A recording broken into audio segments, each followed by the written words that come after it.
Je m'appelle Tania et pendant 32 ans, j'ai vécu dans l'ombre de ma sœur Audrey. Peu importe à quel point je travaillais dur ou ce que j'accomplissais, j'étais toujours la fille inférieure aux yeux de mes parents. Ce qu'ils n'ont jamais su, c'est que pendant qu'ils étaient occupés à louer ma sœur moyenne, j'ai discrètement bâti une fortune de 15 millions de dollars. Tout a changé le Thanksgiving dernier, lorsque mon secret bien gardé a éclaté au milieu de la dinde et de la farce. Laissez-moi vous raconter où cette histoire commence. Avant de commencer, laissez un commentaire pour me dire d'où vous regardez. Appuyez sur le bouton « J'aime » et abonnez-vous si le drame familial vous parle. Et préparez-vous pour le moment qui a laissé mon père complètement sans voix. En grandissant dans la banlieue de Boston, notre famille de classe moyenne semblait parfaite de l'extérieur. Mon père, James, travaillait comme expert en assurance, tandis que ma mère, Diana, enseignait en 3e année à l'école primaire locale. Nous vivions dans une modeste maison coloniale de 4 chambres, avec une pelouse soignée à l'avant et une balançoire à l'arrière. Mais à l'intérieur de ces murs, la dynamique familiale était tout sauf égale. Dès l'instant où ma sœur, Audrey, est née 2 ans avant moi, elle a été l'enfant prodige. J'ai des souvenirs vifs de la consultation d'albums photos de famille, où Audrey avait des livres entiers dédiés à ses premiers pas, ses premiers mots et son premier jour de maternelle. Mes étapes importantes, en comparaison, méritaient peut-être une page ou 2, glissées à l'arrière de ces albums, presque comme une pensée après coup. Le favoritisme s'est manifesté d'innombrables petites manières qui se sont accumulées au fil des ans, comme de minuscules coupures de papier. Quand Audrey a commencé les cours de danse à l'âge de 6 ans, mes parents assistaient à chaque spectacle, s'asseyant au premier rang avec des fleurs et prenant des dizaines de photos. Ils ont transformé notre salon en un sanctuaire de sa danse, avec des trophées et des photos exposées en évidence. L'été où j'ai remporté la foire scientifique de l'État à l'âge de 12 ans, ils ont manqué la cérémonie parce qu'Audrey avait une compétition de danse le même jour. Mon certificat a fini dans un tiroir de ma chambre. Les matins de Noël racontaient la même histoire. Audrey déballait des cadeaux coûteux, des choses qu'elle avait spécifiquement demandées, tandis que je recevais des articles pratiques ou des cadeaux génériques qui montraient un peu de réflexion. Une année se distingue douloureusement dans ma mémoire. Audrey, âgée de 14 ans à l'époque, a reçu un magnifique collier en or blanc avec un pendentif en saphir qui correspondait à ses yeux. J'ai reçu un ensemble de livres éducatifs sur des scientifiques célèbres. Non pas que je n'aimais pas la science, mais le message était clair. Audrey méritait de belles choses, tandis que je devais me concentrer sur le côté pratique. Même la façon dont nos parents nous disciplinaient différait considérablement. Quand Audrey dépassait l'heure de rentrée, ou était surprise à mentir sur l'endroit où elle avait été, mes parents la faisaient s'asseoir pour une douce conversation sur les meilleurs choix à faire. Quand je commettais les mêmes infractions, j'étais immédiatement puni, souvent avec des corvées supplémentaires, empilées comme punition. La double norme était si évidente que même nos voisins la commentaient. Nos chambres racontaient l'histoire de l'investissement parental. La chambre d'Audrey était redécorée tous les 2 ans pour correspondre à ses intérêts changeants. D'abord, c'était quand les ballerines, puis les pop stars, puis un refuge adolescent sophistiqué avec une coiffeuse et un banc de fenêtre moelleux. Ma chambre a gardé les mêmes murs jaune pâle et le même mobilier basique de l'école primaire, jusqu'à l'obtention de mon diplôme de fin d'études secondaires. Quand j'ai demandé à peindre mes murs en bleu foncé en 4e, ma mère a répondu « Nous n'avons pas d'argent pour des changements inutiles en ce moment. » 2 semaines plus tard, ils ont surpris Audrey avec une refonte complète de sa chambre. J'ai appris tôt que le chemin vers toute attention parentale passait par la réussite scolaire. Alors qu'Audrey était une élève avec des notes solides, excellente dans les activités sociales, je me suis poussé à obtenir des A partout. J'ai rejoint tous les clubs académiques, participé à des concours et veillé tard pour étudier. Mes parents reconnaissaient ces réalisations par des hochements de tête distraits ou des commentaires comme « C'est bien, mais ne veux-tu pas essayer quelque chose d'amusant comme ta sœur ?» Le rejet constant de mes réalisations aurait pu briser mon esprit, mais au lieu de cela, cela a forgé quelque chose de différent en moi, une farouche indépendance. À 13 ans, j'ai cessé de chercher leur approbation. Je suis devenu autonome, apprenant à cuisiner, gérant mon propre emploi du temps et trouvant mes propres moyens de transport pour les compétitions académiques. J'ai observé Audrey continuer à dépendre de nos parents pour tout, de la lessive à l'aide aux devoirs, bien après ses années de lycée. La seule personne qui me voyait vraiment, était ma grand-mère, Elisabeth, la mère de mon père.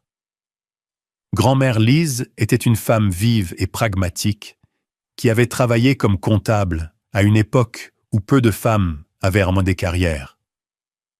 Lors de mes visites hebdomadaires chez elle, elle posait des questions détaillées sur mes intérêts académiques et écoutait attentivement mes réponses. J'avais 15 ans quand grand-mère Lise a commencé à m'enseigner sur l'argent. Alors que nous préparions des biscuits dans sa cuisine un après-midi, elle m'a demandé si je savais ce qu'était l'intérêt composé. Quand j'ai secoué la tête, elle a sorti un bloc de papier et m'a montré comment l'argent pouvait fructifier avec le temps. Ce jour-là a changé ma vie. Au cours des 3 années suivantes, elle m'a enseigné tout ce qu'elle savait sur l'investissement, l'épargne et la création de richesses. Des leçons que mes parents n'avaient jamais pris la peine de partager avec aucune de leurs filles. « Ta sœur reçoit peut-être toute l'attention maintenant », m'a dit grand-mère Lise un jour. « Mais c'est toi qui as l'esprit pour le succès. Souviens-toi, la vraie richesse n'est pas ostentatoire. Les personnes les plus riches dans la pièce sont rarement celles qui l'étalent. Mon diplôme de fin d'études secondaires aurait dû être un jour de triomphe. J'étais major de promotion. J'avais obtenu une bourse complète pour l'université d'État et j'avais été accepté dans leur prestigieux programme de commerce. Alors que je prononçais mon discours depuis le podium, j'ai aperçu ma famille dans le public. Mon père filmait, mais j'ai découvert plus tard que la vidéo montrait principalement Audrey réagissant à divers moments, plutôt que moi en train de parler.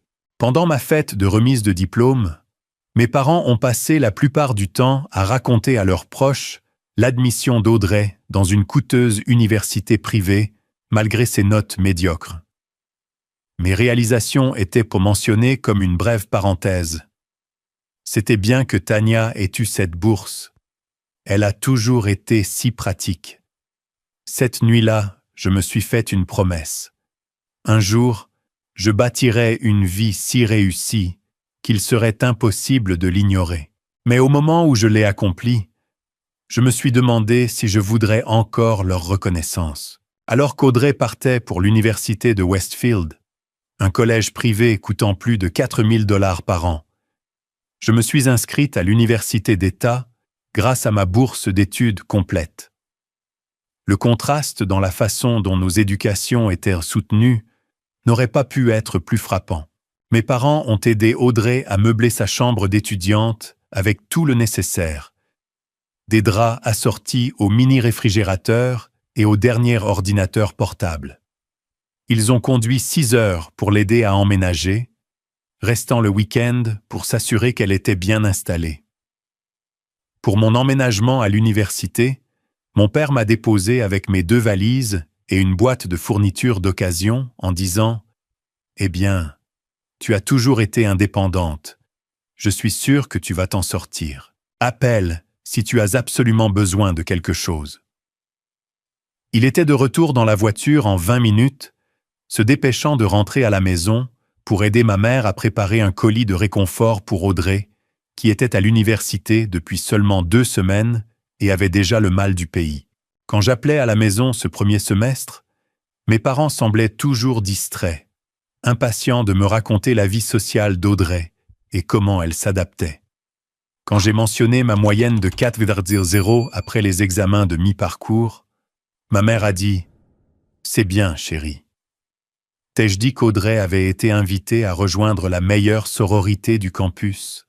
Les disparités financières sont devenues encore plus apparentes à mesure que l'université progressait.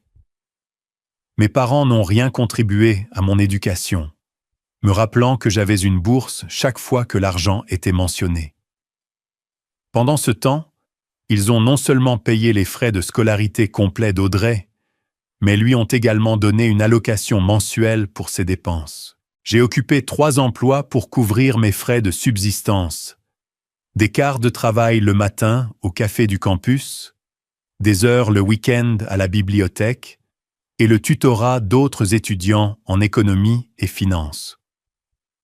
Malgré mon emploi du temps de travail chargé, j'ai maintenu des notes parfaites et j'ai commencé à me démarquer dans mes cours de commerce. Pendant ma 2e année, le professeur Lambert, qui enseignait l'analyse financière, m'a demandé de rester après le cours un jour. « Mademoiselle Warren » a-t-il dit en s'appuyant sur son bureau. « J'enseigne depuis 25 ans et je vois rarement le genre d'aptitude pour les marchés financiers que vous possédez. Avez-vous réfléchi à l'orientation que vous voulez donner à ce talent ?» Cette conversation a marqué un tournant. Le professeur Lambert est devenu le mentor dont j'avais toujours eu besoin, me présentant à des contacts de l'industrie et me recommandant pour des stages compétitifs. L'été suivant ma 3e année, j'ai décroché un poste chez Maxwell Investments, travaillant directement sous la direction de leur directeur de la stratégie. Pendant qu'Audrey passait cet été à faire du sac à dos en Europe aux frais de nos parents, je travaillais 60 heures par semaine, absorbant tout ce que je pouvais sur les stratégies d'investissement et l'analyse de marché. Pendant ma dernière année d'université, grand-mère Lise est décédée subitement d'un accident vasculaire cérébral. Sa mort m'a dévasté d'une manière que mes parents ne pouvaient pas comprendre. Alors qu'ils la voyaient comme une simple membre de la famille, j'avais perdu ma championne, ma mentor, et la seule personne qui avait pleinement cru en mon potentiel. Un mois après les funérailles, j'ai reçu une lettre de l'avocat de grand-mère Lise. Elle m'avait laissé 5 000 $, toutes ses économies. Mes parents ont été choqués, car ils s'attendaient à ce que sa modeste succession soit partagée également entre tous les membres de la famille. « Tu devrais envisager de partager cela avec ta sœur », a suggéré mon père pendant le dîner. Audrey pense à faire des études supérieures et cet argent pourrait vraiment l'aider. Je l'ai regardé avec incrédulité. Grand-mère Lise a-t-elle laissé cet argent à Audrey? Non, mais la famille devrait se soutenir mutuellement, a ajouté ma mère. Ta sœur a des rêves coûteux et toi, tu t'es toujours très bien débrouillé seule. Pour la première fois de ma vie, je les ai catégoriquement refusés. C'est mon héritage de la seule personne qui a soutenu mes objectifs, ai-je dit. Je l'utilise exactement comme elle l'aurait voulu. J'ai investi chaque centime de cet héritage en utilisant les principes que grand-mère Lise m'avait enseignés. Cela est devenu l'argent de départ pour ce qui allait finalement devenir ma fortune. Après l'obtention de mon diplôme, j'ai accepté un poste chez Blackstone Financial, dans leur division des marchés émergents. Mon salaire de départ était modeste selon les normes de New York, mais les opportunités de croissance étaient considérables. Je vivais dans un petit studio avec 3 colocataires, ne dépensais rien en luxe et investissais 50% de chaque salaire. Pendant ces premières années de carrière, j'ai développé une réputation de débusqueuse d'opportunités d'investissement que d'autres manquaient.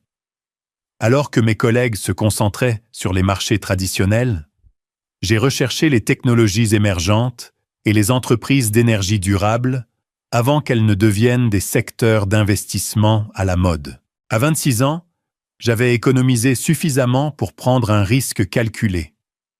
J'ai quitté Blackstone et j'ai fondé ma propre société d'investissement, TWW Strategic Partners. Le nom était intentionnellement neutre, ne faisant pas savoir qu'une jeune femme était à la tête. Je me suis concentré sur un créneau spécifique, identifiant les entreprises sous-évaluées, dotées de technologies innovantes et d'un leadership féminin fort. Ma première percée majeure est survenue lorsque j'ai investi massivement dans une start-up de biotechnologie dirigée par une femme qui avait développé un outil de diagnostic révolutionnaire. Lorsque la société a été acquise l'année suivante, mon investissement initial a été multiplié par 10. À 27 ans, ma fortune nette avait franchi le seuil d'1 million de dollars, bien que personne dans ma famille n'en ait eu la moindre idée. J'ai déménagé dans un appartement confortable, mais pas tape à l'œil à New York, et j'ai limité mes contacts avec ma famille aux visites de vacances et aux appels téléphoniques occasionnels. Pendant ces interactions, mes parents ont continué leur schéma de vie. Audrey, qui avait enchaîné les emplois de marketing et gagnait un salaire parfaitement moyen, était louée sans fin pour sa créativité et ses relations sociales. Ma carrière était à peine reconnue. Et quand elle l'était, ma mère disait des choses comme « C'est bien que tu aies trouvé un travail stable, bien que cela semble terriblement ennuyeux. » Lors des réunions de famille, les proches posaient à Audrey des questions détaillées sur sa vie, tandis que je recevais des questions génériques pour savoir si je sortais avec quelqu'un. Quand je mentionnais que mon entreprise marchait bien, la conversation revenait rapidement à Audrey, qui était ravie de planifier un voyage à Bali que nos parents finançaient en partie, bien qu'elle ait 30 ans à l'époque. J'ai cessé d'essayer de partager mes succès, et j'ai plutôt créé une version fictive de ma vie pour la consommation familiale. Je travaillais dans un emploi financier régulier, avec des horaires réguliers, et je gagnais un salaire régulier. C'était plus facile que d'expliquer la vérité et de voir leurs yeux se voiler ou, pire, qu'ils développent soudainement un intérêt pour ma vie uniquement à cause de l'argent. Au cours des 5 années suivantes, TWW Strategic Partners est passé d'une entreprise individuelle à une société d'investissement boutique avec 15 employés et plus de 200 millions de dollars sous gestion. Ma stratégie d'investissement combinait une analyse minutieuse et une prise de risque calculée. J'ai développé un algorithme qui identifiait les entreprises avec des fondamentaux solides, mais des cours boursiers temporairement déprimés en raison de surréaction du marché. L'un de mes plus grands succès est venu d'un investissement massif dans des entreprises de stockage d'énergie renouvelable, juste avant que d'importants changements de politique ne fassent exploser le secteur. Une autre aubaine a résulté de l'identification d'un modèle dans l'adoption de la technologie grand public qui m'a amené à investir dans 3 entreprises obscures qui ont ensuite été acquises par des géants de la technologie. À 30 ans, ma fortune personnelle avait atteint 5 millions de dollars. À 32 ans, ce chiffre avait triplé pour atteindre 15 millions de dollars, me plaçant fermement dans le top 1% des Américains de mon âge. Je possédais un superbe appartement à Manhattan, avec de grandes baies vitrées donnant sur Central Park. Je passais mes vacances dans des stations balnéaires exclusives, et je pouvais me permettre tout ce que je voulais. Non pas que je dépensais de manière extravagante. Les leçons de ma grand-mère sur la richesse discrète m'étaient restées. Pourtant, pour ma famille, je restais juste Tania, qui travaillait dans la finance. J'ai soigneusement maintenu cette fiction grâce à diverses stratégies. J'avais un téléphone séparé pour les appels familiaux. Je ne postais jamais sur mes succès professionnels sur les réseaux sociaux. Lorsque je rendais visite à mes parents, je conduisais une Toyota de location plutôt que ma Tesla. Je portais des vêtements simples sans étiquette de créateur, attachais mes cheveux en queue de cheval et me maquillais peu pour renforcer l'image de quelqu'un concentré sur le travail plutôt que sur le succès. J'avais de multiples raisons de maintenir cette élaboration de tromperie. Premièrement, je craignais que si mes parents connaissaient ma richesse, ils me demanderaient immédiatement de l'argent. non pas pour eux-mêmes, mais pour Audrey. Tout au long de nos vies d'adultes, ils avaient continué à la soutenir financièrement, chaque fois qu'elle rencontrait des difficultés, que ce soit en l'aidant pour les dépôts de son appartement ou en la tirant d'affaire lorsqu'elle accumulait des dettes de cartes de crédit. Deuxièmement, et peut-être plus important encore, je ne voulais pas être soudainement valorisé uniquement pour mon argent après avoir été ignoré toute ma vie. Que dirait notre relation si le succès financier était ce qui m'avait finalement valu l'attention et l'approbation qui m'avaient été refusées? Cette pensée me rendait malade. Enfin, des années de négligence émotionnelle m'avaient rendu protectrice de mes réalisations. Mon succès était le mien seul, bâti sans leur soutien ni leur encouragement. Une partie profonde et blessée de moi ne voulait pas le partager avec les personnes qui n'avaient jamais cru en moi. À New York, je menais une vie entièrement différente. Je siégeais au conseil d'administration de start-up technologiques, figurais dans des publications commerciales et assistais à des événements exclusifs de l'industrie. Je possédais des vêtements de marque et de beaux bijoux que je ne portais jamais en famille. Je sortais avec des hommes qui avaient réussi et qui comprenaient l'ambition et la motivation. Mes deux vies ne se croisaient jamais, et je suis devenu habile à passer de l'une à l'autre. Le Noël dernier a offert un parfait exemple de cette mise en scène. Je suis rentré à la maison pour 3 jours, apportant des cadeaux à prix modique et portant de simples jeans et pulls. Tout au long du dîner, mes parents se sont extasiés sur la récente promotion d'Audrey au poste de responsable marketing senior dans une entreprise locale. Un poste qui rapportait probablement moins que ce que je dépensais annuellement en voyages d'affaires. « N'est-ce pas merveilleux ?» a dit ma mère en serrant la main d'Audrey. Et ils lui ont donné une prime de 5 000 $. J'ai hoché la tête et souri, sans mentionner que j'avais fait don de 50 fois ce montant à une initiative de codage pour filles la semaine précédente. Quand mon père a posé des questions sur mon travail, j'ai donné une réponse délibérément vague sur le bon déroulement des projets, ce qui l'a incité à dire « Eh bien, tant que tu es stable, c'est ce qui compte. Tout le monde n'a pas besoin de gravir les échelons de l'entreprise. » J'étais tellement habitué à cette dynamique que cela me dérangeait rarement. Du moins, c'est ce que je me disais. Mais cela a changé quand j'ai rencontré Michael, un architecte à succès avec sa propre entreprise. Michael a percé mes murs soigneusement construits dès notre premier rendez-vous. Après 3 mois de rencontre, il a posé la question que personne n'avait pris la peine de poser auparavant. « Pourquoi minimises-tu ton succès auprès de ta famille ?» La question m'a prise au dépourvu. Nous dînions dans mon appartement, et je venais de terminer un appel téléphonique avec ma mère, au cours duquel j'avais de nouveau détourné les questions sur mon travail avec des réponses volontairement ennuyeuses. « Je ne le minimise pas », ai-je dit automatiquement. « Ils ne sont tout simplement pas intéressés par la finance. » Michael m'a lancé un regard entendu. « Tania, tu es l'une des personnes les plus réussies que je connaisse. Tu gères des centaines de millions d'actifs. Tu as été présenté dans Forbes. Pourtant, tu viens de dire à ta mère que tu avais eu une journée normale au bureau à vérifier des feuilles de calcul. » Quand je n'ai pas répondu, il a continué plus doucement. « Je ne te juge pas. Je suis juste curieux de savoir pourquoi tu leur caches une si grande partie de toi-même. » Cette nuit-là, j'ai raconté à Michael l'histoire complète de mon enfance et les années de négligence émotionnelle. Il a écouté sans interruption, et quand j'ai eu fini, il a dit quelque chose qui a profondément résonné en moi. Vivre 2 vies séparées doit être épuisant.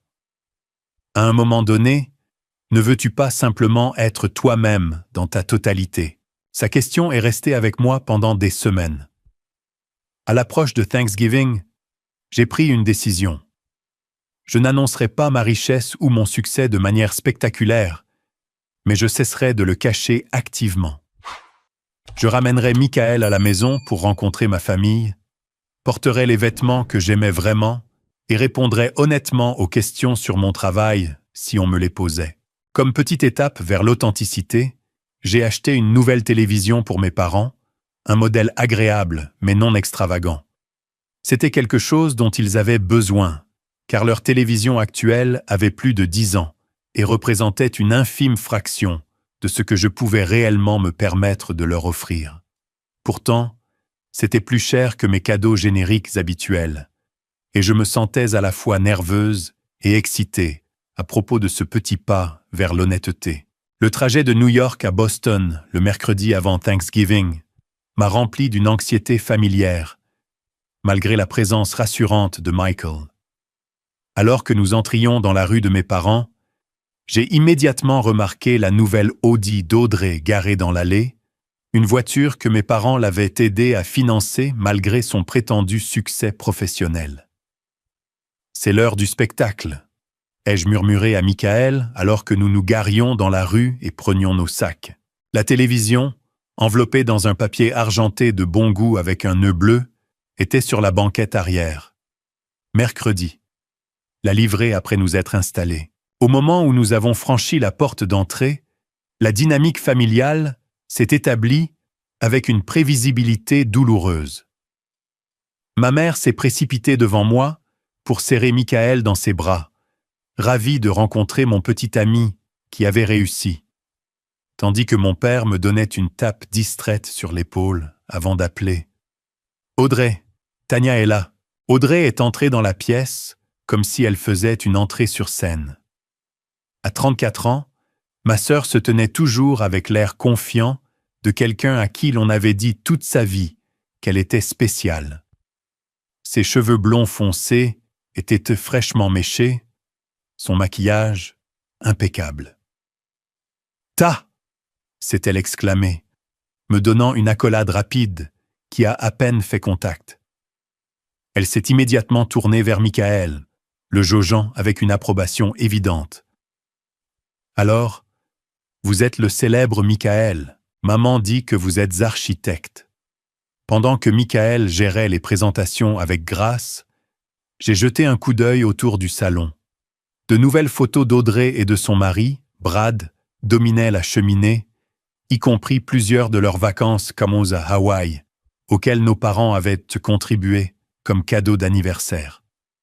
J'ai repéré exactement une photo de moi, une photo de remise de diplôme vieille de 5 ans, glissée sur une table d'appoint.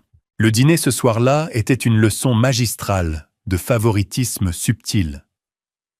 Ma mère avait préparé tous les plats préférés d'Audrey, y compris les boulettes de viande suédoises exigeantes en travail qu'elle adorait. Quand j'ai proposé d'aider en cuisine, ma mère a dit « Pas besoin, chérie. Audrey a déjà si bien mis la table. » La conversation du dîner a entièrement tourné autour de la récente promotion d'Audrey. Elle a agité ses mains de façon dramatique en décrivant son nouveau bureau avec vue sur la fenêtre et son équipe de 2 jeunes spécialistes du marketing qui relevaient d'elle. « C'est juste une telle validation, vous savez, » a-t-elle dit en sirotant son vin. Toutes ces années de réseautage et de construction de relations portent enfin leurs fruits.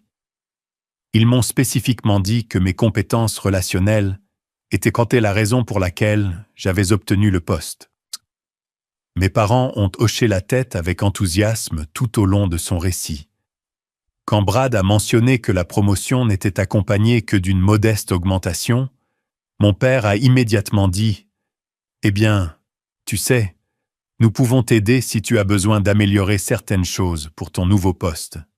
Les premières impressions comptent en affaires. » Personne n'a posé de questions sur mon travail jusqu'au dessert, quand ma mère s'est tournée vers moi et a dit « Et ton travail, ça va? Tania, tu fais toujours tes feuilles de calcul ?» Avant que je puisse répondre, Audrey a bondi. « Elle ne saurait de toute façon pas quoi faire d'une promotion, » a-t-elle ri.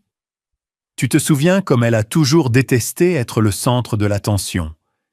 Elle est plus heureuse derrière un bureau. » Plus tard ce soir-là, j'ai découvert que Michael et moi avions été assignés à la petite chambre d'amis avec le canapé-lit grumeleux, tandis qu'Audrey et Brad avaient la suite parentale avec le lit queen size et la salle de bain attenante.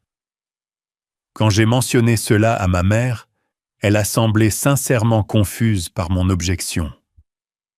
Audrey et Brad sont habitués à un certain niveau de vie, a-t-elle expliqué. Et tu sais que ta sœur a des problèmes de dos. De plus, tu as toujours été moins exigeante en matière d'hébergement. Cette nuit-là, alors que Michael et moi tentions de nous installer confortablement sur l'ancien canapé-lit, il a chuchoté « Sont-ils toujours comme ça ?» « En fait, ils se comportent mieux parce que tu es là, » ai-je répondu, seulement à moitié en plaisantant. Le lendemain matin, le jour de Thanksgiving, j'ai surpris une conversation qui confirmait que rien n'avait changé malgré mon succès d'adulte. Je descendais le couloir quand j'ai entendu mon nom mentionné dans la cuisine. J'ai marqué une pause juste hors de vue. Je ne comprends tout simplement pas pourquoi Tania n'a pas plus progressé dans sa carrière, disait ma mère. Elle a toujours été si douée en mathématiques et pour ces choses analytiques. Certaines personnes n'ont tout simplement pas d'ambition, a répondu mon père. Elle s'est toujours contentée de moins, pas comme Audrey, toujours en quête de plus. J'ai entendu Audrey soupirer dramatiquement. Je me sens parfois mal pour elle. Et maintenant, elle a ramené ce gars vraiment réussi à la maison. Je l'ai googlé. Tu sais, son cabinet d'architecture fait d'énormes projets. Je lui donne 6 mois avant qu'il ne se rende compte qu'elle n'est pas à son niveau. Je suis resté figé, leurs mots me blessant plus profondément qu'ils n'auraient l'embre dû, étant donné la fréquence à laquelle j'entendais des sentiments similaires. Michael m'a trouvé là, a posé une main douce sur mon épaule et a chuchoté « Allons faire une promenade, dehors, dans l'air vif de novembre. » J'ai finalement laissé les larmes couler. « Ça a été comme ça toute ma vie, » ai-je dit. « Rien de ce que je fais n'est jamais suffisant. Et maintenant, ils me plaignent parce qu'ils pensent que tu as trop de succès pour moi. » Michael a arrêté de marcher et s'est tourné vers moi. « Tu sais ce que je pense ? Je pense qu'il est temps qu'ils sachent exactement qui tu caches. » Plus tard, cet après-midi-là, en aidant ma mère à préparer le repas de Thanksgiving, j'ai pris un appel professionnel que je ne pouvais pas éviter. L'un de nos principaux investissements était en cours de finalisation et ma contribution était requise. Je suis sorti dans le jardin pour plus d'intimité, parlant avec assurance de chiffres de plusieurs millions de dollars et d'ajustements stratégiques. Je n'ai pas réalisé qu'Audrey m'avait suivi dehors jusqu'à ce que je termine l'appel et que je me retourne pour la trouver debout près de la porte arrière. Son expression était suspicieuse. « Qui était-ce » a-t-elle demandé. Ça avait l'air assez intense pour quelqu'un qui fait juste de la saisie de données ou autre. Juste des choses de travail, ai-je dit, tentant de la dépasser pour entrer dans la maison. Elle a bloqué mon chemin. Depuis quand les analystes de données parlent-ils de portefeuille d'investissement et de rendement à 7 chiffres? Quel est ton travail, en fait? Avant que je ne puisse formuler une réponse, ma mère nous a toutes les deux appelés à l'intérieur pour aider à mettre la table. Audrey m'a lancé un long regard calculateur avant de se détourner, mais je savais que la conversation n'était pas terminée. Mon récit soigneusement construit commençait à s'effilocher, et je me sentais à la fois terrifié et étrangement soulagé. Le dernier fil s'est rompu quand Michael, en conversant nonchalamment avec Brad, a mentionné notre prochain voyage à Tokyo. « Tania a un nouveau client là-bas », a-t-il expliqué. « Mais nous prolongeons le voyage pour explorer la ville. Je n'y suis jamais allé, mais Tania s'y rend plusieurs fois par an pour le travail. » J'ai vu la tête d'Audrey se redresser de l'autre bout de la pièce, ses yeux se rétrécissant tandis qu'elle traitait cette nouvelle information qui contredisait tout ce que je leur avais dit sur ma modeste carrière. Alors que nous nous dirigions vers la salle à manger pour le repas de Thanksgiving, je pouvais sentir la tension monter comme un orage à l'horizon. La salle à manger ressemblait à une scène de film de vacances traditionnelle. Ma mère avait utilisé sa meilleure nappe, celle avec des feuilles d'automne brodées que ma grand-mère lui avait donnée des années auparavant. La bonne vaisselle, qui n'apparaissait que pour les occasions spéciales, était soigneusement placée à chaque endroit. Une dinde dorée trônait au centre de la table, entourée de tous les accompagnements classiques. Une purée de pommes de terre moelleuses, une sauce riche, une cocotte de haricots verts, garnie d'oignons croustillants, une cocotte de patates douces avec des guimauves grillées, et de la sauce aux canneberges, à la fois maison et en conserve. Alors que mon père insistait sur le cylindre strié et les petits pains frais, encore chauds du four, nous avons pris place, mon père en bout de table, ma mère à l'autre extrémité et les couples de chaque côté. Mon père a prononcé une courte prière, remerciant Dieu pour la famille et l'abondance, des mots qui semblaient étrangement prophétiques, étant donné ce qui allait se dérouler. Les 15 premières minutes se sont déroulées assez agréablement, avec les commentaires habituels sur la tendreté de la dinde et des souvenirs des Thanksgiving passés. Ma mère a adressé la plupart de ses questions à Audrey et Brad, s'informant de leur projet de rénovation de leur cuisine et s'ils envisageaient toujours de fonder une famille bientôt. Audrey vient d'avoir 34 ans. Il y a encore beaucoup de temps, a dit ma mère en serrant la main de ma sœur. Mais des petits-enfants seraient une telle bénédiction. Personne n'a mentionné que j'avais 32 ans et que je pouvais aussi envisager de fonder une famille. Michael a croisé mon regard par-dessus la sauce aux canneberges et m'a adressé un sourire encourageant. Alors que la faim initiale était satisfaite et que les assiettes étaient resservies, mon père s'est tourné vers Michael avec un intérêt sincère. Alors, parlez-nous un peu plus de votre cabinet d'architecture. Votre site web semble impressionnant. Quel genre de projet gérez-vous habituellement? Pendant que Michael décrivait une récente rénovation de musée que son cabinet avait achevée, je me suis éclipsé pour récupérer la télévision emballée de la voiture.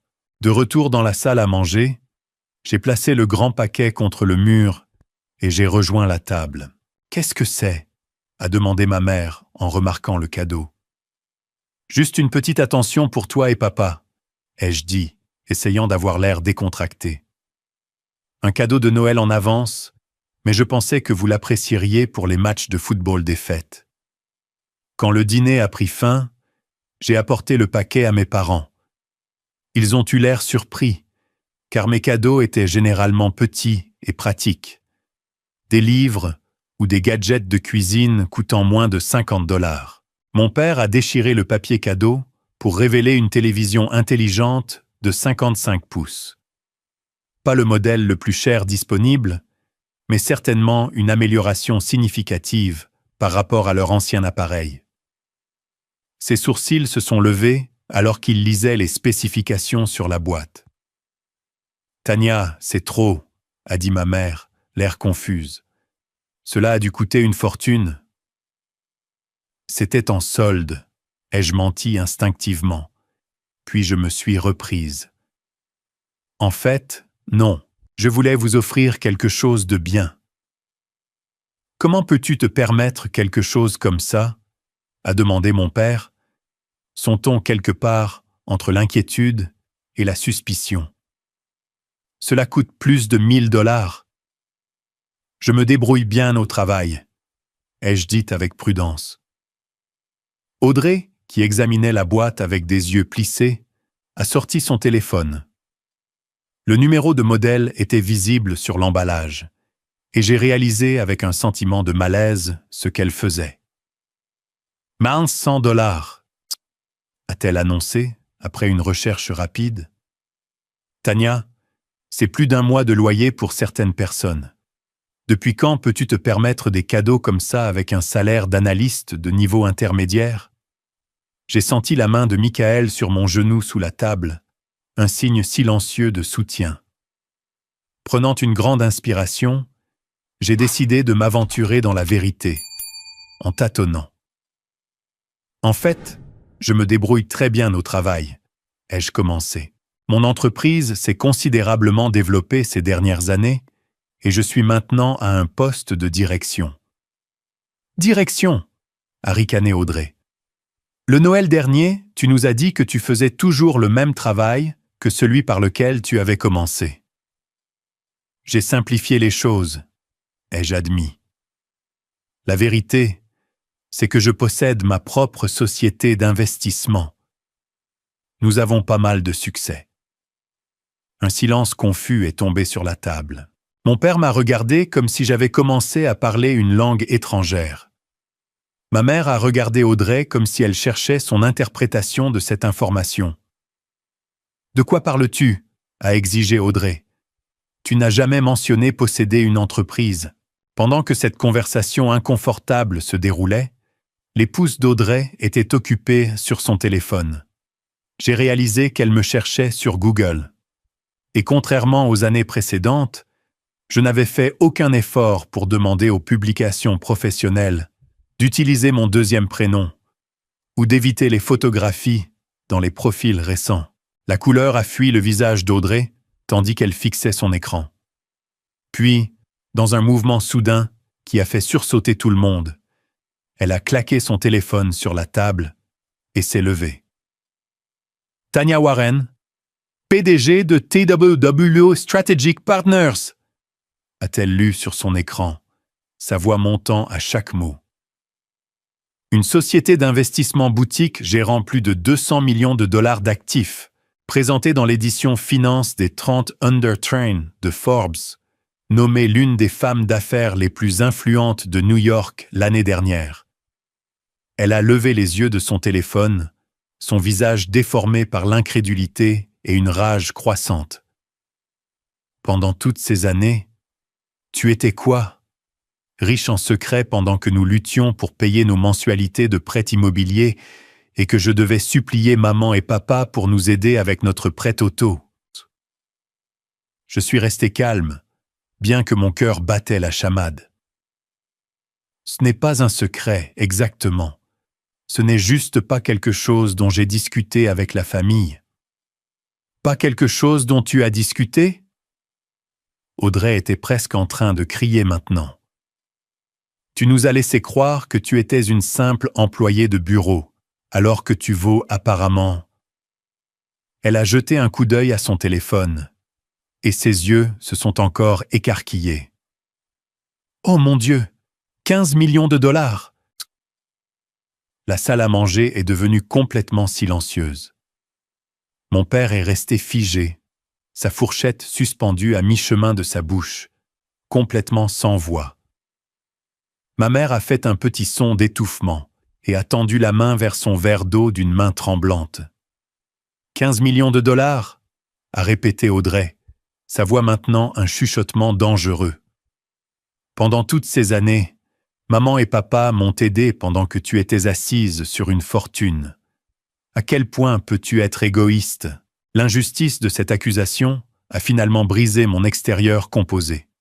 « Égoïste » ai-je répondu, ma voix égale mais intense. « J'ai été égoïste ?» « Oui, égoïste !» Audrey était en pleine crise maintenant, arpentant le long de la table. « Sais-tu ce que nous aurions pu faire avec cet argent? Brad et moi voulons acheter une maison depuis des années. Maman et papa ont dû puiser dans leur retraite pour nous aider avec les dépenses de base. Et toi, tu thésaurises des millions. » Mes parents étaient toujours sous le choc, incapables d'intervenir, alors que leur enfant prodige continuait sa tirade. « Combien as-tu exactement » a exigé Audrey. « Est-ce vraiment 15 millions de dollars? Plus? Et tu n'as jamais une seule fois proposé d'aider ta famille. Quel genre de personne cela fait-il de toi ?» Michael a commencé à parler, mais j'ai posé ma main sur son bras. C'était mon combat. « Quel genre de personne cela fait-il de moi » ai-je répété, me levant lentement. « Laisse-moi te dire exactement quel genre de personne je suis, Audrey. Je suis le genre de personne qui a été ignorée toute sa vie par sa propre famille. Je suis la fille dont les réalisations académiques ont été ignorées, tandis que tes spectacles de danse étaient traités comme des productions de Broadway. Je suis la sœur qui a eu des vêtements d'occasion, tandis que toi, tu avais des marques de créateurs, qui a eu des livres éducatifs pour Noël, tandis que toi, tu avais des bijoux. Je me suis tourné vers mes parents, dont les expressions étaient saintes passées du choc à une prise de conscience naissante et inconfortable. Je suis la fille qui a travaillé 3 emplois à l'université pendant que vous payiez les frais de scolarité complets d'Audrey et lui donniez de l'argent de poche, ai-je continué. Je suis l'enfant dont vous avez à peine regardé le discours de remise de diplôme parce que vous étiez trop occupé à filmer les réactions d'Audrey. Je suis la personne qui a bâti une entreprise de plusieurs millions de dollars à partir de zéro, sans soutien, sans encouragement et sans un seul mot de fierté de la part de l'un de vous deux. Brad fixait son assiette, clairement mortifié. Ma mère avait des larmes coulant sur son visage. Mon père n'avait toujours pas parlé, sa bouche légèrement ouverte comme si les mots étaient coincés quelque part dans sa gorge. « Et maintenant » ai-je dit, ma voix calme malgré l'émotion qui me traversait. « Maintenant que vous avez découvert que j'ai de l'argent, soudain je suis intéressante. Soudain, je suis assez importante pour être reconnue. » Qu'est-ce que cela dit de notre famille? Audrey a semblé momentanément stupéfaite par ma réponse, mais s'est rapidement remise. « Il ne s'agit pas d'une petite jalousie d'enfance, Tania, » a-t-elle claqué. « Il s'agit d'une obligation familiale fondamentale. Tu nous dois. » « Je ne dois rien à personne, » ai-je répondu. « L'argent que j'ai, je l'ai gagné par mon propre travail acharné et mes décisions stratégiques. Tout comme l'attention que tu as reçue toute notre vie était quelque chose que tu n'as jamais eu à gagner. Elle t'a simplement été donnée. »« C'est complètement différent !» a crié Audrey, son visage rougi de colère. « Maman et papa n'étaient que des parents. Bien sûr, ils étaient fiers de moi. Mais l'argent, le vrai argent, c'est quelque chose que tu partages avec la famille. Comme tu as partagé l'attention et l'amour de tes parents avec moi, ai-je demandé doucement. Ma mère a finalement retrouvé sa voix. Tania, nous n'avons jamais voulu te faire sentir moins aimée, a-t-elle dit faiblement. Nous pensions juste qu'Audrey avait besoin de plus de soutien. Tu as toujours été si capable, si indépendante. J'étais indépendante parce que je devais l'être, ai-je répondu. J'étais capable parce que personne d'autre n'allait faire les choses pour moi. Mon père a finalement parlé, sa voix. 15 millions de dollars, a-t-il chuchoté. Comment est-ce même possible? J'ai fait des investissements intelligents, ai-je dit simplement, en commençant par les 5 000 $ de grand-mère que vous vouliez que je donne à Audrey pour ses études supérieures. Audrey n'avait pas fini. Alors, que se passe-t-il maintenant? A-t-elle exigé. Vas-tu aider ta famille ou continuer à être égoïste?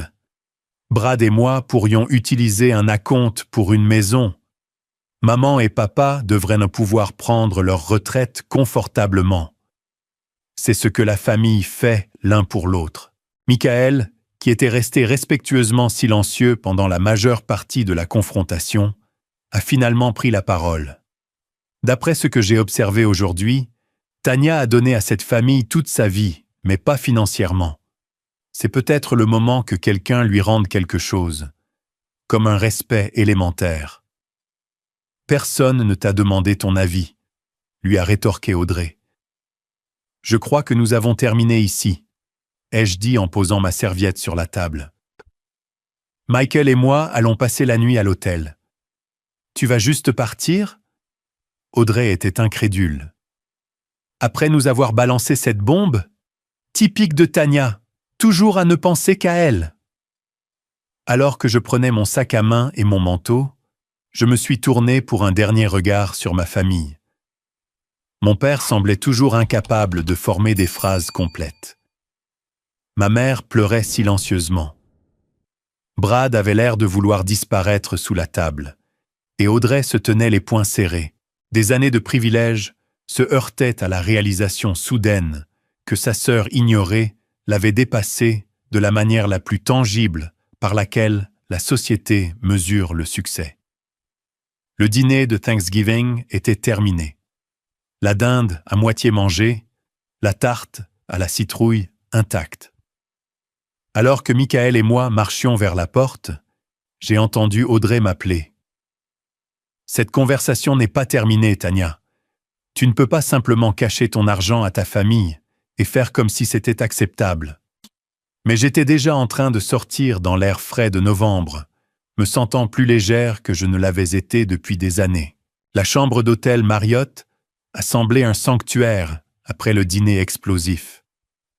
Michael a commandé le service d'étage pendant que j'étais assise sur le bord du lit, alternant entre des éclats de rire soulagés et des moments d'incrédulité silencieuse. Je n'arrive pas à croire que cela vienne de se produire, ai-je dit pour la 10e fois peut-être. As-tu vu le visage de mon père? Je ne l'ai jamais vu sans voix en 32 ans. Michael s'est assis à côté de moi, me tendant un verre de vin du plateau du service d'étage. « Tu as été magnifique, a-t-il dit, complètement digne, pendant que ta sœur faisait une crise de colère totale pour de l'argent qui ne lui appartient pas. Les conséquences ont commencé presque immédiatement. Mon téléphone a vibré avec des messages textes et des appels, d'abord d'Audrey, puis de ma mère, même de Brad. Je l'ai mis en silencieux et l'ai posé face contre terre sur la table de nuit. Ils devront attendre demain, ai-je dit. Je suis émotionnellement épuisé. Cette nuit-là, blotti contre la poitrine de Michael dans le lit de l'hôtel, j'ai ressenti un étrange mélange d'émotions. Il y avait de la tristesse pour la relation familiale que je n'avais jamais vraiment eue, de la colère pour des années de mépris, mais surtout, un sentiment de libération accablant. Le secret que j'avais porté si longtemps était enfin révélé, et même si la révélation avait été chaotique, il y avait une liberté à ne plus se cacher. Le matin a apporté un flot de notifications. Audrey avait envoyé 17 messages textes pendant la nuit, une montagne russe d'émotions allant de la fureur. Comment oses-tu nous laisser tomber? À l'apologie. Je suis désolé d'avoir crié, mais tu dois comprendre à quel point c'était choquant. À l'exigence, nous devons parler de la façon dont ton argent peut aider la famille. Et de nouveau à la colère. Ton silence est si immature et égoïste. Ma mère avait appelé 4 fois et laissé des messages vocaux en larmes, me demandant de bien vouloir revenir à la maison pour que nous puissions discuter. Brad avait envoyé un seul message, texte maladroit, s'excusant pour le désastre du dîner et affirmant qu'il n'avait aucune part dans les attentes d'Audrey. Mon père n'avait ni appelé ni envoyé de message. J'étais sous la douche quand on a frappé à la porte de la chambre d'hôtel. Michael a ouvert pour trouver mon père debout dans le couloir, portant toujours les vêtements de la veille, le visage hagard de ce qui semblait être une nuit sans sommeil. « J'ai besoin de parler à ma fille », a-t-il dit. Je suis sorti de la salle de bain enveloppé dans un peignoir d'hôtel, mes cheveux mouillés dégoulinant sur mes épaules. « Papa », ai-je dit, surprise de le voir là. « Comment nous as-tu trouvés ? » « Il n'y a que 3 hôtels en ville, » a-t-il répondu. « C'était mon 2e arrêt. Le Hilton vous salue. » La tentative d'humour est tombée à plat dans l'atmosphère tendue. Michael s'est excusé pour aller chercher du café dans le hall, nous donnant de l'intimité. Mon père s'est assis lourdement sur la chaise de bureau pendant que je m'appuyais sur le bord du lit. Pendant près d'1 minute entière, il n'a rien dit, se contentant de fixer ses mains. 15 millions de dollars, a-t-il finalement dit, secouant la tête. Je n'arrive toujours pas à comprendre. Ce n'est pas une question d'argent, papa, ai-je dit doucement. Il a levé les yeux, ses yeux cernés de rouge et fatigués. Je sais, a-t-il répondu, me surprenant. C'est à propos de la façon dont nous t'avons traité. Comment nous t'avons toujours traité. La simple reconnaissance m'a prise au dépourvu. Je m'attendais à de la défensive, des justifications, peut-être même de la colère que j'ai caché mon succès. L'aveu m'a presque fait monter les larmes aux yeux. Je n'ai pas été un bon père pour toi, a-t-il continué, sa voix rauque d'émotion. Je me suis dit qu'Audrey avait besoin de plus d'attention, de plus de soutien, de plus de tout. Elle était toujours si dramatique, si exigeante. Tu étais calme, capable, intelligente. Je pensais que cela signifiait que tu avais moins besoin de nous. Mais ce n'était pas juste pour toi. Non, ça ne l'était pas, ai-je acquiescé, peu disposé à adoucir la vérité pour le faire se sentir mieux.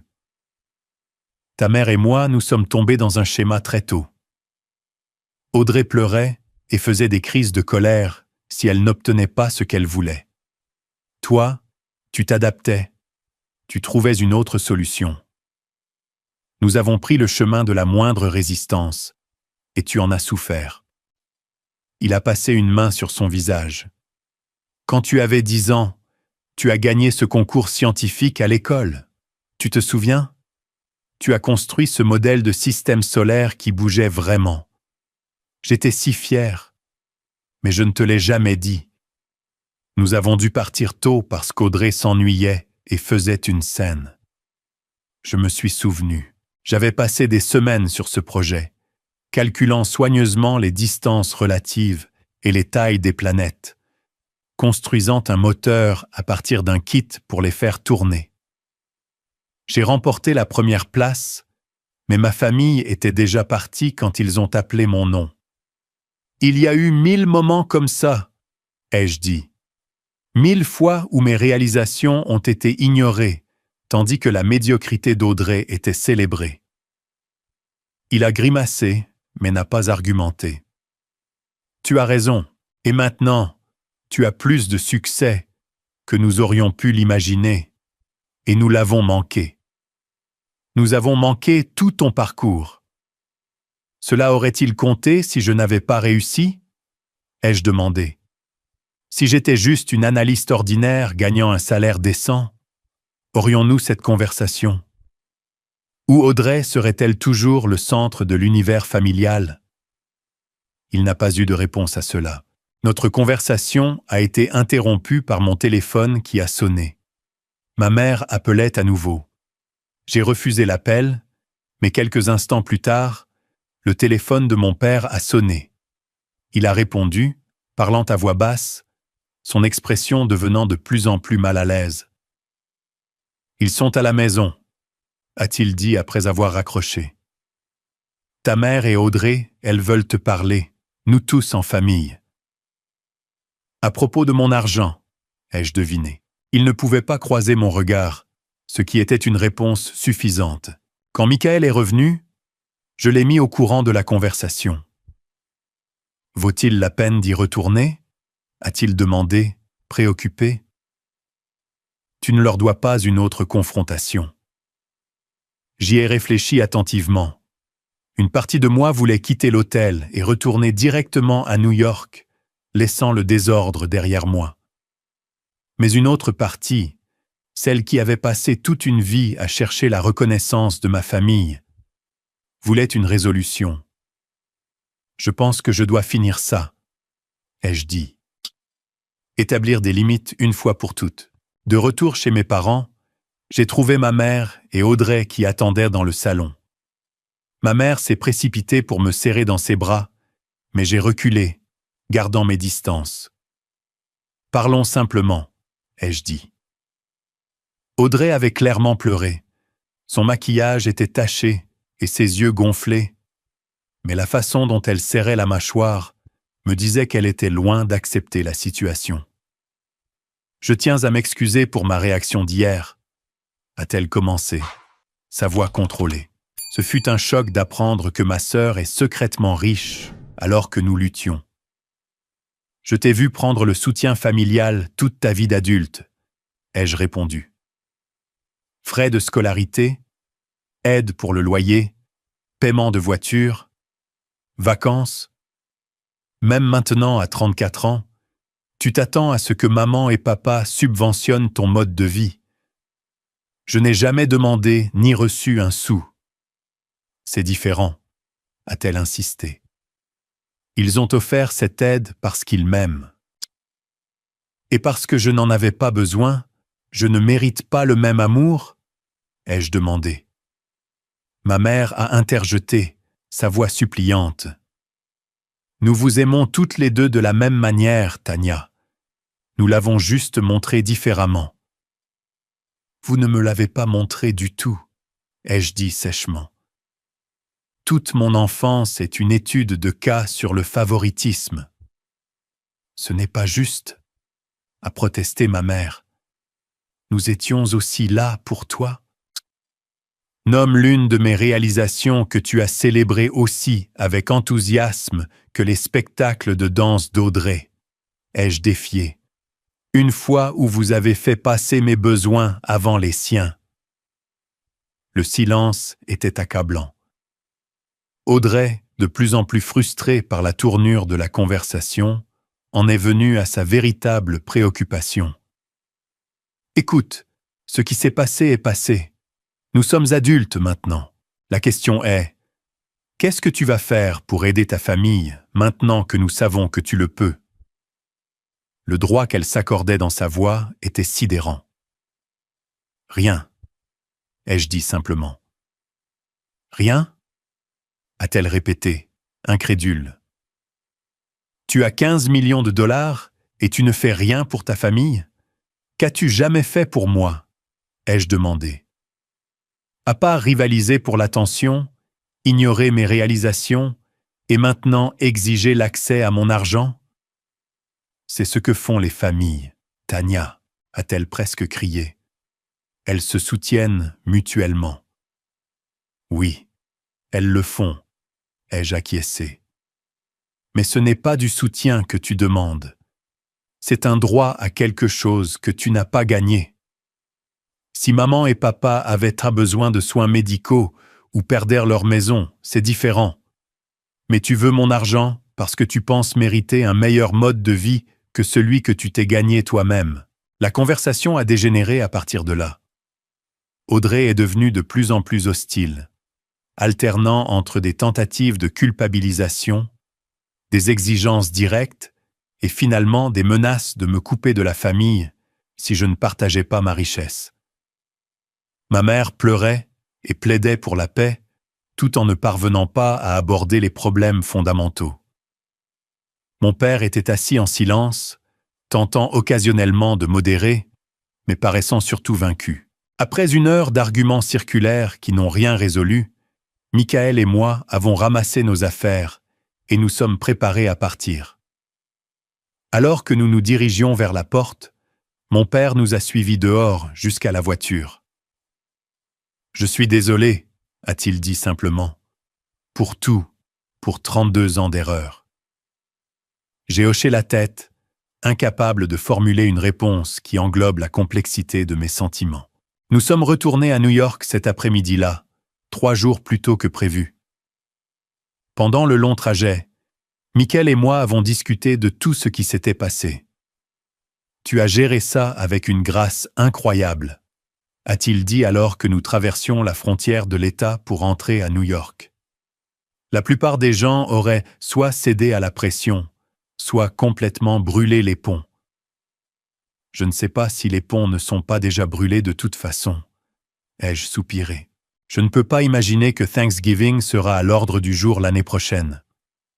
Peut-être que ce n'est pas une mauvaise chose, a-t-il suggéré doucement. La famille devrait te soutenir, pas te démolir.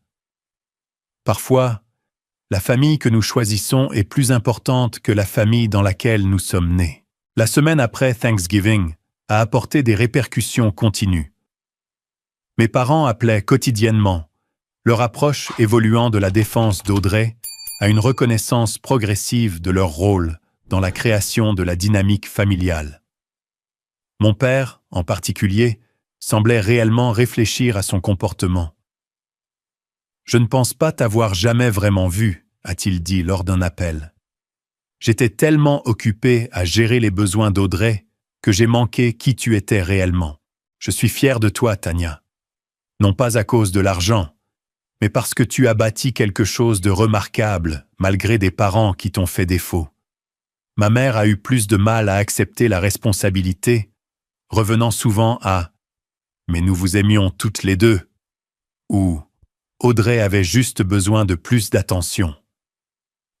Pourtant, je pouvais sentir un changement progressif dans sa perspective. De petites fissures dans le récit qu'elle avait maintenu pendant des décennies. Audrey a adopté une approche différente. Après plusieurs jours de messages en colère, auxquels je n'ai pas répondu, elle a commencé à contacter la famille élargie, partageant une version déformée des événements qui me présentaient comme une sœur cupide et égoïste qui refusait d'aider la famille dans le besoin. Des cousins et des tantes, à qui je parlais à peine, ont commencé à envoyer des messages exprimant leur déception face à mon matérialisme. « Je ne t'ai jamais demandé d'argent auparavant », a écrit ma cousine Stéphanie, que je n'avais pas vue depuis 5 ans. « Mais mon fils veut vraiment aller au camp de soccer cet été. Et puisque tu es évidemment blindé, j'ai supprimé les messages sans répondre. Les gens qui me connaissaient réellement comprenaient la situation. Ceux qui ne m'ont contacté que lorsque l'argent était en jeu ont confirmé exactement pourquoi j'avais gardé mon succès privé si longtemps. 6 mois après la crise de Thanksgiving, le printemps avait apporté une nouvelle croissance, tant dans le monde naturel que dans ma vie personnelle. Les conséquences immédiates avaient été douloureuses, mais l'honnêteté forcée avait finalement créé un espace de guérison, même si cette guérison était différente de ce que j'avais pu espérer. J'ai commencé à consulter le docteur Elizabeth Harrison, une thérapeute spécialisée dans les traumatismes familiaux, qui m'a aidé à traiter les émotions complexes entourant mon enfance et la récente confrontation. Votre succès a déclenché un système familial bâti sur des rôles spécifiques, a-t-elle expliqué lors d'une séance. On vous avait assigné le rôle de l'enfant autonome et négligé. Audrey était l'enfant exigeante et célébrée. Vos parents étaient les pourvoyeurs qui concentrèrent leurs ressources là où ils percevaient le plus grand besoin. Lorsque vous avez révélé votre succès, vous avez brisé ces rôles, et tout le système familial s'est déstabilisé. Grâce à la thérapie, j'ai compris que, bien que je ne puisse pas changer mon passé ou le comportement de ma famille, je pouvais établir des limites claires pour l'avenir. J'ai rédigé un courriel à toute ma famille décrivant ces limites. Je ne discuterai pas de mes finances. Je ne fournirai pas de fonds pour le mode de vie d'Audrey, et je ne participerai qu'aux réunions de famille où mes réalisations et ma personne seraient respectées au même titre que celles de ma sœur. La réponse à ces limites a varié de manière dramatique. Audrey a essentiellement coupé le contact, envoyant un dernier message cinglant, m'accusant de détruire la famille par mon égoïsme. J'ai bloqué son numéro le même jour, une décision qui a apporté un soulagement immédiat. Ma relation avec mes parents a évolué vers quelque chose de plus limité, mais aussi de plus honnête. Nous nous parlions au téléphone toutes les quelques semaines, évitant soigneusement les sujets qui déclencheraient d'anciens schémas. Mon père a fait de véritables efforts pour montrer de l'intérêt pour ma vie et mon travail, posant des questions réfléchies sur mon entreprise et reconnaissant mon expertise. « Je n'ai vraiment pas compris ce que tu construisais », m'a-t-il dit lors d'un appel. J'ai juste supposé que quand tu disais finance, tu parlais d'un poste de débutant à pousser des papiers. Je suis désolé de n'avoir jamais demandé de détails. Ma mère a trouvé l'adaptation plus difficile. Elle continuait à parler d'Audrey, déplorant fréquemment la fracture entre nous sœurs et suggérant occasionnellement qu'un don financier de ma part pourrait aider à guérir la relation. « Maman », ai-je dit fermement lors d'une telle conversation. Ma relation avec Audrey était brisée bien avant que l'argent n'entre en jeu. Je n'utilise pas mes ressources pour acheter une fausse fraternité. Après mûre réflexion, j'ai pris une décision financière concernant ma famille. J'ai créé une fiducie d'études pour les enfants d'Audrey, ma nièce et mon neveu, qui couvrirait leurs frais universitaires lorsqu'ils atteindraient l'âge adulte. La fiducie était structurée de manière à ce que l'argent ne puisse être utilisé que pour l'éducation, sans qu'Audrey ne puisse y accéder à d'autres fins. Quand j'ai parlé à mes parents de la fiducie, mon père a exprimé une gratitude sincère. « C'est incroyablement généreux, Tania, surtout compte tenu de tout ce qui s'est passé, » a-t-il dit. « J'aime ces enfants, » ai-je répondu simplement. Leur avenir ne devrait pas être limité par les conflits d'adultes. Ma relation avec Michael s'est approfondie pendant cette période de bouleversement familial. Il m'avait vu dans mes moments les plus vulnérables et les plus puissants, témoin à la fois des blessures de mon enfance et de la force que j'avais développée en réponse à celle-ci. 6 mois après Thanksgiving, il m'a demandé en mariage lors d'un week-end dans les Berkshire, me présentant une bague en émeraude vintage qui n'aurait pas pu être plus parfaite si je l'avais conçue moi-même. « Penses-tu que nous aurons des enfants un jour ?» a-t-il demandé, alors que nous étions allongés dans le lit cette nuit-là. Ma tête sur sa poitrine, la nouvelle bague captant le clair de lune qui filtrait par la fenêtre. « Je pense que oui, » ai-je répondu, surprise par à quel point je désirais cet avenir avec lui. Mais nous ferons mieux que mes parents. Nous aimerons chaque enfant pour exactement ce qu'il est, pas pour qui a le plus besoin de nous. À bien des égards, la guérison la plus profonde est venue de la construction de ce que Michael avait appelé « ma famille choisie ». Mes amis proches, en particulier ceux qui avaient toujours été au courant de mon succès, m'ont apporté le soutien inconditionnel que je n'avais jamais trouvé à la maison. Nous célébrions les fêtes ensemble, créions de nouvelles traditions et bâtissions des liens basés sur le respect mutuel plutôt que sur l'obligation ou l'histoire. Le développement le plus inattendu a peut-être été ma relation changeante avec l'argent lui-même. Pendant des années, ma richesse avait été une source secrète de validation, une preuve concrète que j'avais réussi malgré le manque de confiance de ma famille en moi. Après la confrontation, j'ai commencé à le voir différemment, non pas comme un tableau de bord, mais simplement comme un outil qui offrait sécurité et options. J'ai augmenté mes dons philanthropiques, en me concentrant particulièrement sur les organisations qui soutenaient les jeunes femmes dans la finance et la technologie. J'ai mentoré des femmes entrepreneurs en devenir, partageant à la fois des connaissances et, dans certains cas, un financement de démarrage pour des projets prometteurs. La joie que j'ai trouvée en aidant les autres à réaliser leurs rêves a largement dépassé la satisfaction creuse d'accumuler de la richesse en secret. Au moment où le Thanksgiving suivant approchait, j'avais tiré plusieurs leçons profondes de cette expérience. Premièrement, l'honnêteté, bien que parfois douloureuse, est finalement moins épuisante que la prétention. Vivre une double vie avait consommé une énorme énergie émotionnelle que je pouvais maintenant diriger vers des activités plus épanouissantes.